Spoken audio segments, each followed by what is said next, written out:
our presentation is Tort Liability, and it's presented by myself, Bobby Martínez, and Mr. Lawrence Reyes. Oh.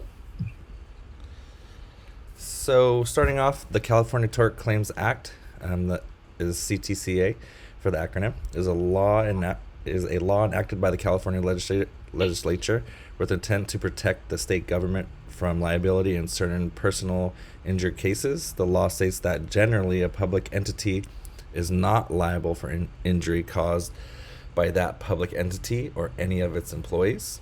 Some key points from that are: number one, as specified in sections 820 and 820.2 of the government code, school employees are shielded from personal injury lawsuits when they are using discretion and carrying out their responsibilities. Immunity under state law does not extend to claims involving federal law, and we'll see a lot of that in the court cases and other things that we'll be discussing during this presentation. The second key point is if the employee is immune, the district bears no liability as well, unless otherwise provided by state law under section 815.2. If the employee is not immune, then the district bears a liability. So they kind of go tied in. If they are holding liability, if they don't hold liability, the school district doesn't. If they do hold liability, the school district holds that liability as well. And that goes into a few words they use there: vicarious liability or respondent superior. So those are two law words I guess they would use. There's a good table on the next slide, straight from the book. Kind of goes over the ins and outs of all the key provisions of the tort claims, aligning with the government code, and it's verbatim right there. You can gets into really the ins and outs of what's liable and what's not liable.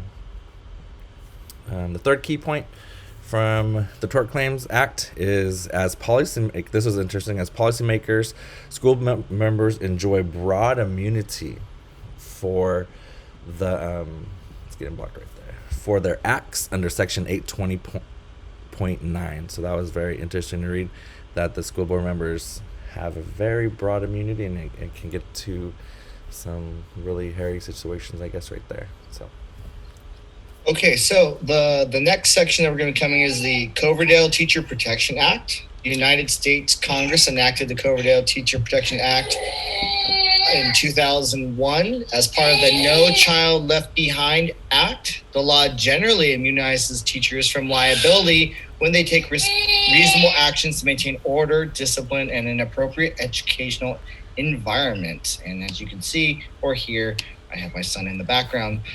Some other interesting things about the Coverdale Act: limits liability for teachers, but defines that term broadly to include the following school personnel: teachers, instructors, principals, administrators, other educational professionals who work in the school, professional or nonprofit employees who work in the school and maintain discipline or ensure safety or are called on to do so in an emergency, and individual members of the school board, but not the entire board itself. Next slide. oh, sorry. No worries. Okay.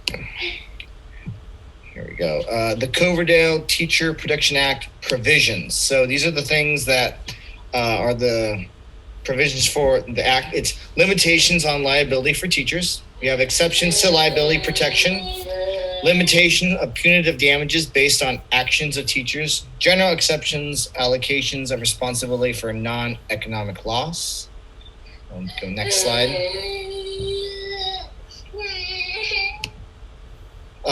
Some more limitations. Must have been acting within the scope of responsibility at the time the harm occurred. So if you weren't doing something at that time, you're going to be in trouble. Must have been acting in accordance with federal, state, and local laws while attempting to maintain order in the school. You must be properly certified or licensed to perform the job at the time the incident occurred. Harm could not have been the result of criminal conduct, gross negligence, recklessness, or misconduct. Next slide. Gotcha. Exceptions to liability protection. Again, must follow any state law that requires a school to adhere to risk management procedures. There's no liability protection if there is a state law that makes the school liable for acts or omissions of its employees. No protection if the lawsuit is brought by an office of state or local government and properly brought under state law. Next one for the CTPC. Punitive damages. So, punitive damages may not be awarded against any teacher acting within the scope of the job or responsibilities, as well as when acting within the scope of the provisions of the Act. Okay, next slide. We have some general exceptions to this rule. If it was a violent crime or an act of intentional terrorism, a sexual offense, misconduct that violated state or federal law, an act where the defendant was under the influence of a controlled substance. And our final one, allocation of responsibility for non-economic loss. Non-economic loss is defined in a previous section of the Act as any loss that is not directly quantifiable. All right, so we'll be going with the rest of the presentation into more of these. You can see the types of torts. Under the California Tort Claims Act, all claims for civil liability or money damages are covered, meaning that cases that are covered may include car accidents, bus accidents, burn injuries, slip and fall accidents, medical negligence, nuisance, sports injuries at school, breach of contract, and intentional torts like assault and battery. Okay. Going into district liability. What are districts liable? School officials bear responsibility to maintain a safe environment for students, staff, and visitors. So school officials have the responsibility to prevent foreseeable dangers from harming students, staff, visitors on the grounds, and failure to do so can lead to legal liability for the district. Key provisions. As you can see, there's three commonly major key provisions come up. We have section 820 and 820.2 of the government code states school employees are shielded from personal injury lawsuits when they are using discretion in carrying out their responsibilities. And we have section 815.1 states if an employee or employees are immune, the district bears no liability unless otherwise provided by state law. If the employee is not immune, then the district bears the liability, as we had heard before earlier in the presentation. Section 820.9, school board members are not held liable for injuries caused by the act or failure to act of the school district.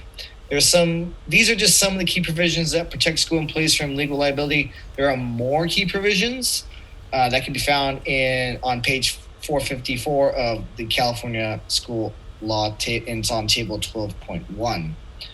And we're on. Okay. So we're gonna our presentation is just riddled with court cases. We had a ending part that just they're kind of woven in between, so you'll see them. Me and Lawrence kind of just sprinkle them in throughout this presentation, which is I think very interesting for a new leader, knowing what can be held liable and what can not be held against you. So one of the first ones was a big one. It was the Lucas versus Fresno Unified School District. This is where I think a 10-year-old student was throwing dirt clods with other students. So if you get into kind of the factual and procedural background of it, you have John Lucas in 1987, 10 years old, out in Fresno. He was on his morning recess. He saw some of his classmates, enjoying a good old dirt clod throw. So he decided to join in, and he started throwing along with him. He kind of hid take cover behind a kickboard. I would think that's kind of like a backstopper or some kind of stop where they're kicking soccer balls or something like that. And then he stuck his head out and immediately was hit in the eye. Before being hit, John heard another student say to him and to others to stop throwing dirt clods before someone got hit. Before this incident, John had been told, by his mother not to throw rocks, and he knew he wasn't supposed to.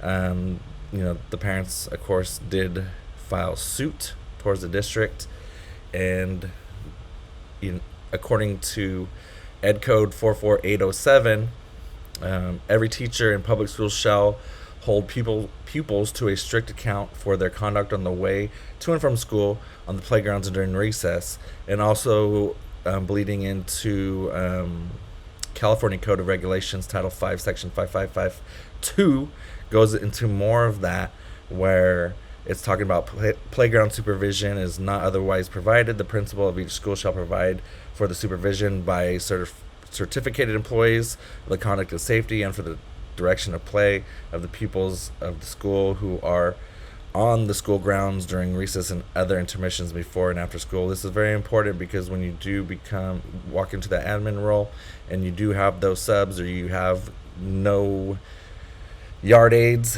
it's all hands on deck, and it doesn't matter what you're doing. You better get out there in recess and provide supervision.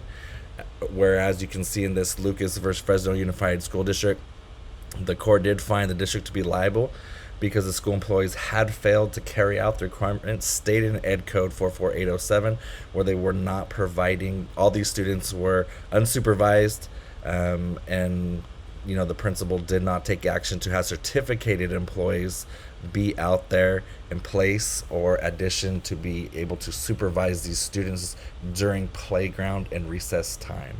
Some other ones that kind of go in tow with this, you have MW versus Panama Buena Vista. This is where you have, I believe, you have a special ed student sexually assaulted by another special ed student. The lack of supervision was also here, where the parent was dropping off the student at 7 a.m. and thought, because the gates were open, that there was supervision. That was untrue. The gates were just unlocked and left. Direct supervision was not available until 7:45. So during that sexual assault, there was no supervision, and during this case, the district was held liable. Ledger versus Stockton. A wrestler was changing in a school bathroom before wrestling practice, and a non-student in the school came into the bathroom and assaulted the student. So again, this is during school time, even though it's considered sports. I think Lawrence will go into later about sports things and those liabilities, but this is where they were assaulted and the district was again held liable. And then here come a couple that are kind of flip back and forth. We have the case of Thompson versus Sacramento City.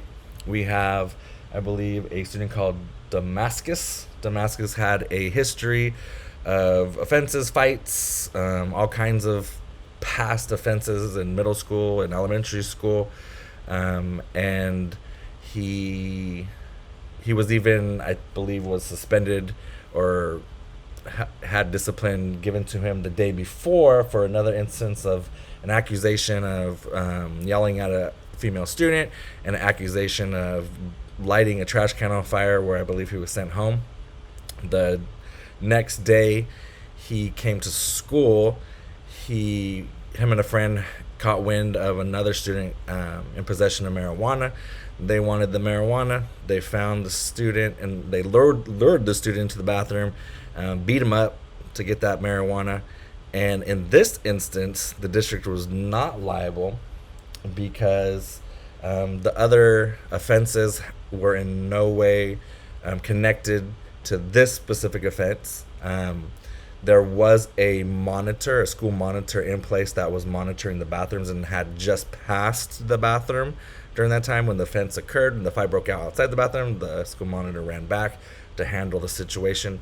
So in this instance, everything was in place, where you can see the district was not liable because they did have all the key pieces in place of monitoring and being aware and handling the situation immediately. In this next case, Skinner versus Vacaville, I think Lawrence will also touch on this later as well. A student had a violent past. Anytime there's an instance where there's past offenses, you should always, as an administrator, let the teacher be aware so that they know to be proactive. If you do not do that, you fall into a very big hole of liability.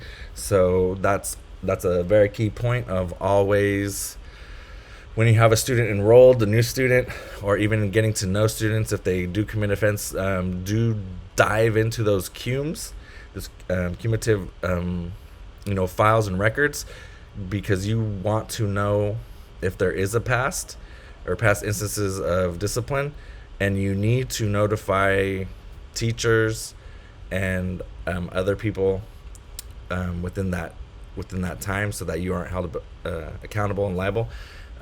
So here initially the district was held liable, and then going back, they weren't held liable because the actual teacher who was there during the violence between the two students had already noticed that there was the student was acting out violent, so they were already aware of it themselves.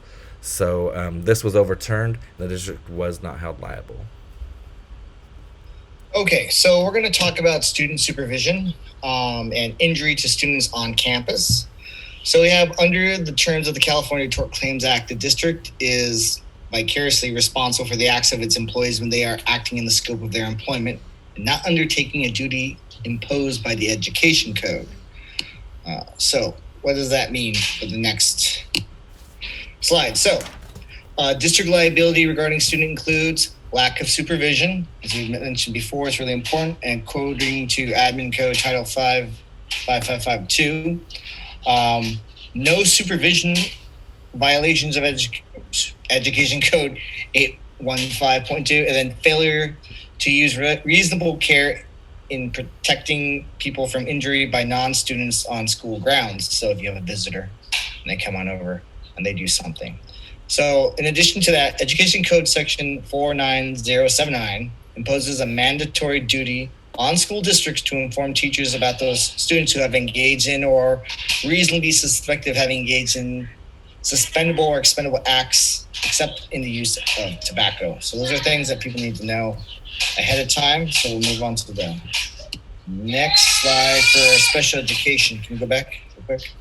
I'll go back. Yeah, push ahead. There you go. So student supervision in regards to special education.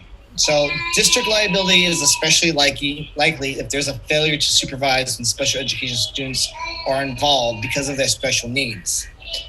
To reduce the risk of liability, a school either should preclude students from coming on campus before the opening of school, or be prepared to provide supervision if students are allowed on campus prior to this time. The same holds true for after school. So school districts are liable if we have kids on campus before school hours and after hours. All right. Actions outside the scope of employment. Section 820 and 820.2 of the California Tort Claims Act states employees are shielded from liability when they are acting with the scope of their employment and are using appropriate discretion in carrying out their responsibilities. In turn, Section 815.2 protects districts from liability unless otherwise provided by state law. If employees are not acting with the scope of their employment, then the district is not liable. Unless state law says otherwise, employees themselves are liable. Districts can be held liable in federal court, so that goes back to the difference between state and federal. They can be held accountable and liable in state, and federal they can oppose each other. So this goes into the negligence of hiring process. If a employee does know, or admin knows, that there's a past history of maybe sexual misconduct, and they still hire that teacher, then they're going to be held liable.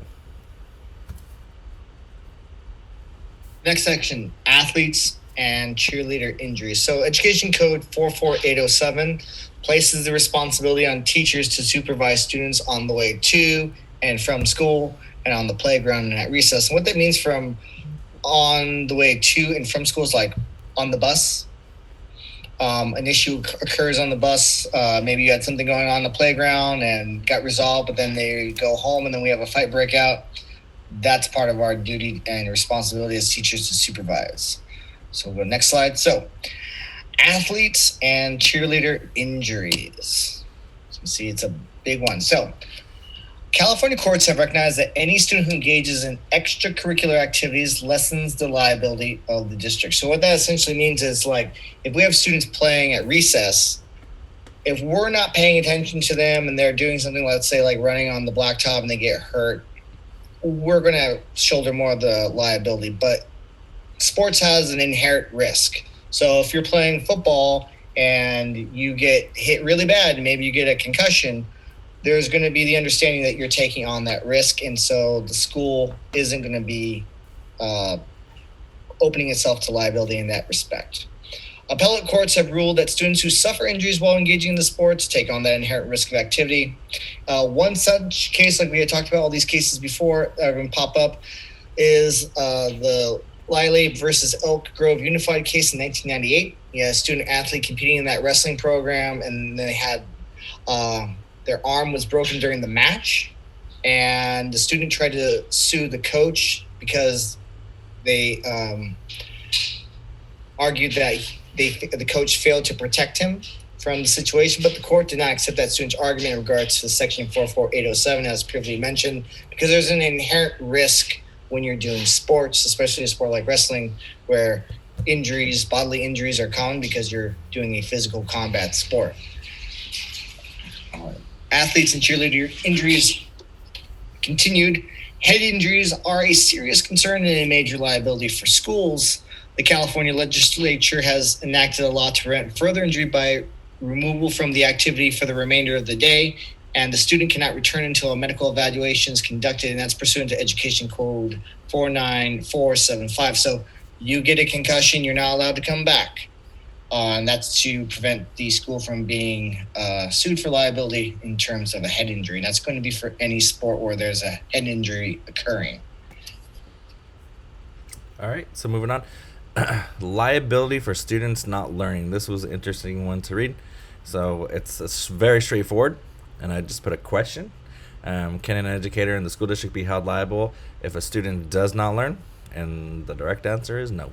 So unless a student is a special education student where they have an IEP and they are directly needing to show improvement or given services, then otherwise the straight answer is no. Big teachers and school districts cannot be held liable if a student does not learn. And that goes more diving deep into that. We got another court case. And the term coined here was educational malpractice.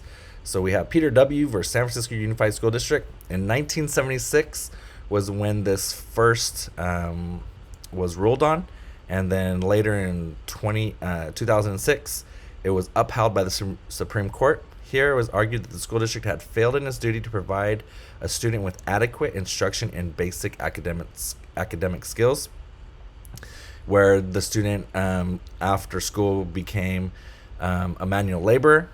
And during 1976, during that first initial court case, there was really an absence of criteria of, what is considered enough to help this student in academic skills, what was given, what it was, lacking. So then you come back in 2006, where it was upheld by the Supreme Court, and they stated nothing precludes a claim that a school operator failed to provide equipment or supplies, failed to employ appropriately credentialed teachers, violated rules governing independent study, or charged improper fees. So they finally, 30 years later, or 30 years later, came up with some criteria, and it was upheld. So.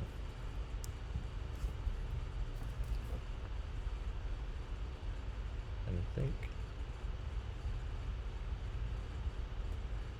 And that goes on to Lawrence. Oh, I'm sorry. We're gonna pause real quick with our Zoom. We're limited, so we're gonna pause with the Zoom. Come back on it. I'm still gonna do the screen record because there's no pause in that to edit, and I'll invite Lawrence back, and we'll continue this presentation and end it off. So give us a quick second.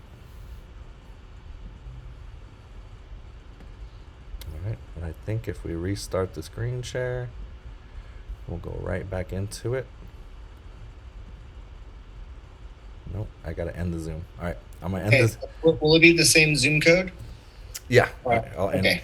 I'll just end it and go back. Alright.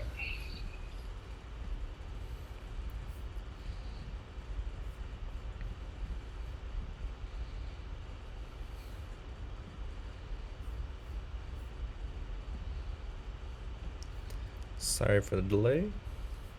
This is the happenings of online school.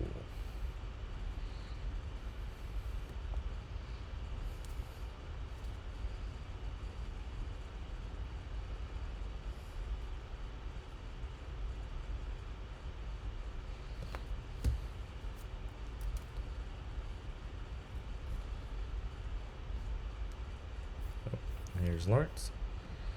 So we'll let him back in. Alright, we're back. So I'm gonna reshare. Share my sound, and we'll get back going with Lawrence. So here we go.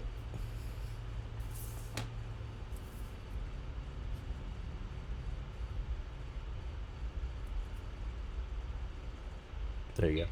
There you There go. we are.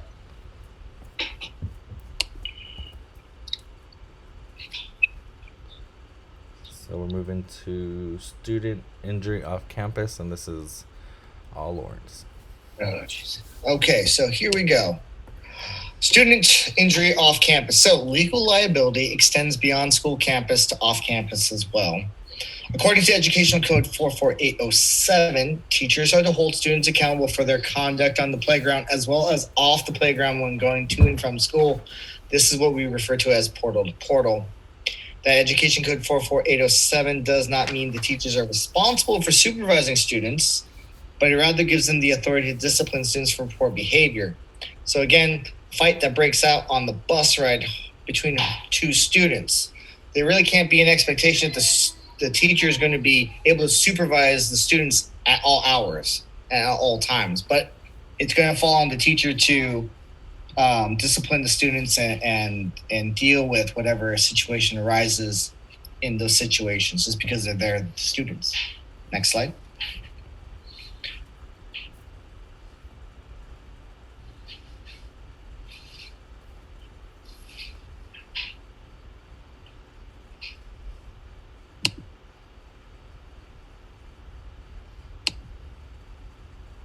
Hello? You're good. It's showing. Oh, okay. Alright. Education Code Section 44808 states that legal liability for student safety only extends off campus during supervised transportation and school-sponsored activities off school My bad. off school premises. So these include student transportation, field trips, interscholastic school events like sports, debate, dance events, or where specifically assumed responsibility for or staff has taken on liability for. So we got injury to non-students. These would be people coming on campus as visitors to the school. School authorities have a well-recognized responsibility to supervise and protect students, and if they believe that students are dangerous, the duty extends to protecting third parties. So here's another one of those interesting cases that we had talked about. We have Hoff versus the Vacaville Unified School District 98. The liability in a non-student that came into focus. So on the last day of school, we have 16-year-old Jason Lozano driving his car recklessly in that parking lot, jumps the curve and strikes a pedestrian, Frederick Hoff. Technically, it wasn't on school property. Hoff contested under Education Code 44807. The school was liable for Lozano's actions and his injuries. Next slide. Hoff argued under that Education Code 44807 that teachers are required to supervise students on and going off campus. In addition, Hoff also argued that Education Code Section 44808, the district assumed the liability for Lorenzano driving off the parking lot. But despite his arguments, the California High Court did not agree, citing the accident did not happen in the parking lot but on public space. So under that Tort Claims Act, school districts and their employees enjoy considerable immunity from liability for injuries sustained by non-students. This is just one example of how that tort claim extends to protecting us. Then we have Government Code 831.7. It gives considerable immunity from liability for injuries sustained by non-students who participate in hazardous recreational activities on school premises. Its intention is to provide protection from lawsuits when members of the public use public facilities after hours, on weekends, or during vacations. Hazardous activity is defined as recreational activity as creating a substantial risk or injury to participants or spectators. So, like, for example, my school, I'm at my site, we have a dual use field. So when school hours are off, the field is open to sports teams to come and play on there. And because of this particular code, if someone gets hurt doing something over there, the district and the school is not going to be liable. We'll continue on. 831-7 the statute does not provide immunity from liability if the entity or employee, and by entity we mean the district or the school, knows about a dangerous condition that cannot be assumed to be inherent in the activity and provides no warning. So let's say there's a giant pothole or something like that in the field and the school's not taking care of it, or there's a play structure area that is in disrepair and it's not being taken care of. So the examples, if perhaps there's a fee charge to engage in the activity, equipment is not in poor or it's in damaged shape, or the promotion of reckless behavior by the entity or the employee. So perhaps a teacher is having someone climb a fence or just asking for it to happen. Despite these exceptions, Government Code 831-7 gives considerable immunity to both school districts and employees. All right, so dangerous conditions of property. We're going to hit a bunch of court cases again. Section 835 provides that a school district can be liable when a dangerous condition of its property causes injury, must be caused by negligence, employees, or a known condition that nothing was done about. So, say a failure to install something properly, something broken, something just passed on by, somebody passed the buck on, and it causes injury. Now you're going to be held liable. So I'm going to probably mess up this name very bad. Constanescu versus Conejo Valley. There was a school that had a converted bus loop or a bus pickup kind of area. The school needed area, I guess, kind of like my school. We don't have buses anymore. So we converted and this is interesting to me because I got to rethink this now. Converted it to a parent pickup location. So we have, an improper kind of area that is possibly dangerous, where there's, it's just made for dropping off kids, not really for picking up kids or having kids walk through the area. Kind of like what Lauren said, a parent hopped a curb, hit some kids, and the district was liable because they knew the area was not meant to be a parent pickup location. It was a bus drop-off loop, and now you're in trouble. So moving on to the next court case, Biscotti versus Yuba City Unified. So here you go the opposite direction where, it was known something was bad. And now you got Biscotti versus Yuba. A student propped up his bike against a school chain link fence to maybe pick some oranges or something that was hanging over a house across the way. He fell, injuring himself, and the district was not liable because nobody instructed him to do that. He was doing that of his own accord. And even though he was using, the fence that was school property, he used his own bike to do something that he wanted to do, not something that involved the school. Then we go to Joyce versus Simi Valley. The district can be held liable for injury on adjacent property not controlled by the school. This was interesting well because at my site we do have a unguarded or unregulated crosswalk. So if the school gate is left open to an unguarded gate or unguarded crosswalk, the district will be held liable. This was interesting to me because we do have an open gate, but down the way there's a crosswalk. It's not manned by anybody. So this is something I'm really going to bring up to my district because right here in this choice for Simi Valley, we can be held liable if a student's crossing that street and they do get struck by a car. And that's just what it is. Another court case, Bartal versus Palos Verdes. This is where it went the other way. Opening a gate, even though it was maybe like a cracked little spot in the gate where kids could kind of creep through. Some students gained some access to the playground after hours. They were playing with their skateboards. I think it was a game of Crack the Whip, and a student died from that. Even though it was part of the school property. The act that occurred, kind of like the bike incident, was not instructed or not part of something that was school oriented. They did it on their own accord. The district is not liable. Another of these fun ones, signed waivers. We got them all. We got technology. We got picture, waivers, all kinds of waivers that schools send out. This is very interesting because another question: how useful are waivers of liability? Straight answer: not very, unless explicitly worded. You have to have it worded to the T, where you're covering all your bases, dotting all your I's, crossing all your T's, where you're saying you can't be sued, you can't be held accountable. You have to make sure that every route that somebody can hold you liable is, specific, can't be vague, has to be right to the point. You cannot hold us liability for anything. So that was interesting to see, because opening the school, we're going to be sending all these waivers of liability, and I'm going to be really looking at them to see how explicitly worded they really are. A counselor's duty to warn. This was an interesting part. Another court case, Tarasoff versus Regents. This goes into doctor-patient confidentiality, a boyfriend and girlfriend situation. Health officials at the institution, a counselor was kind of told that a male student wanted to kill his girlfriend. It went into doctor-patient confidentiality. The counselor didn't notify the parent or the female student. 2 months later, the male student killed his girlfriend. So it brought a really good quote here: "The protected privilege ends where the public peril begins." The institute was held accountable, because during this, we're going to go down to Ed Code 49602, between the difference of what must be kept confidential and what must be revealed.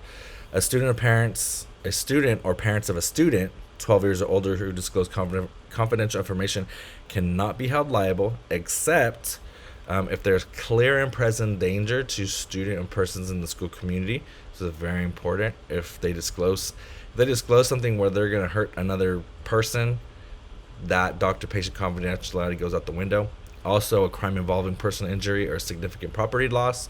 If they're saying they're going to blow up the school tomorrow, doctor-patient confidentiality out the window. However, statute prohibits disclosure of information to the parent of the student when present danger to health, safety, or welfare of the student. This is something that I really drew to, because if I had a student say they want to kill their parent, well, then you got your clear and present danger, or you got a crime involving personal injury. But diving deeper, the student wanted to kill their parent because they themselves were being beaten and sexually assaulted. So now we do not disclose that information to the parent, because if we disclose that, we are putting them in danger themselves. So you got to be, when you hear those red flags pop up, you want to dive a little deeper to get down to the root of the issue. If it's a straightforward, I just want to kill this person, okay, that's red flag. If I want to kill this person because they are doing this to me, then you have to go another route. Insurance. Ed Code Section 35208 requires school districts to secure liability insurance from themselves, their board members, and their employees for personal injury, property damage, and death. Ed Code Section 32220 and following section requires school districts to assure that members of athletic teams, Lawrence kind of delved into that earlier, have specified amounts of insurance protection for medical and hospital expenses resulting from accidental and body injuries, including those experiences while being transported to and from athletic events. Transporting students was something that I found interesting. Our teachers covered, because I have been at fault. If a kid's not picked up, I will drive them out of my own accord.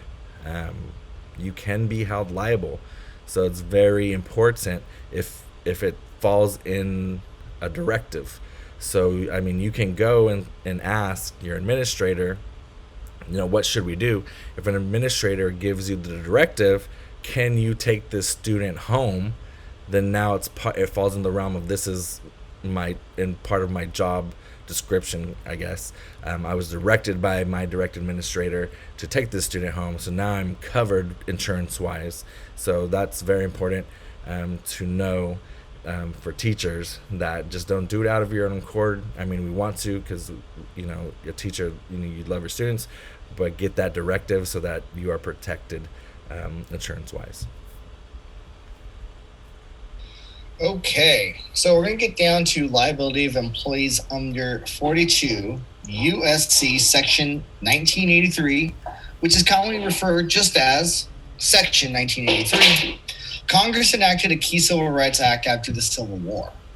This statute enables those who believe they are victims of federal wrongs committed by persons employed by the government to bypass state court and bring their claims to federal court. Typical civil suits involve the violation of constitutional freedoms. It should be noted that employees can be sued as individuals in lieu of their official capacity and have less guarantee of immunity, which we'll go into further in the next slide. So one such case, one example of this employee culpability was seen in the case of Harlow versus Fitzgerald in 1982. We had a school administrator who would use corporal punishment to maintain discipline amongst the students. And this led to battery charges by 3 separate students being brought against the administrator. Because the administrator knew, or should have known, that his actions were excessive because they were, physical actions of corporal punishment against a student, he was deemed liable as an individual, wasn't protected by any of the statutes of protecting the district or employees from liability. And so he was liable as an individual under Section 1983 because the conduct was concluded to be excessive use of force that violated the student's constitutional rights.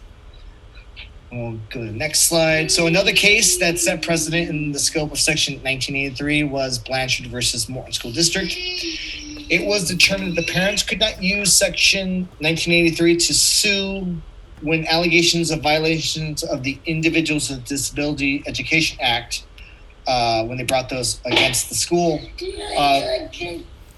The reason why is because Section 1983, it cannot be used in conjunction with IDEA because IDEA already provides a robust protections and remedies for violations, and it's deemed sufficient in itself. So those aren't used with one another.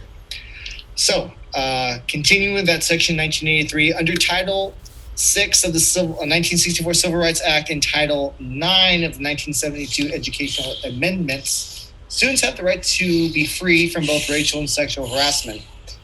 Lawsuits are filed against entities such as school districts, but Section 1983 allows lawsuits to be filed against employees when they are violating these civil rights acts. And we'll go into the next slide, which will cover a case exactly like this called Flores versus Morgan Hill Unified School District. It's one example of how the Section 1983 was used in Title 6 and 9 suits. So we had a group of students who were part of the LGBT plus community at the school, and they alleged that school officials were not adequately preventing sexual harassment, name calling, teasing, basically all kinds of forms of harassment at school over the years. And what was found by the Ninth Circuit Court, they ruled that there was sufficient evidence that the school officials were intentionally discriminating against the students. They weren't really actually doing anything about it. And the school officials were found liable for violating these civil rights acts. All right, and I think that concludes our presentation. Thank you for sticking with us through our Zoom transition. And bearing with me with other guests in the background. And I'm Bobby Martínez. And I'm Lawrence Reyes. Thank you very much.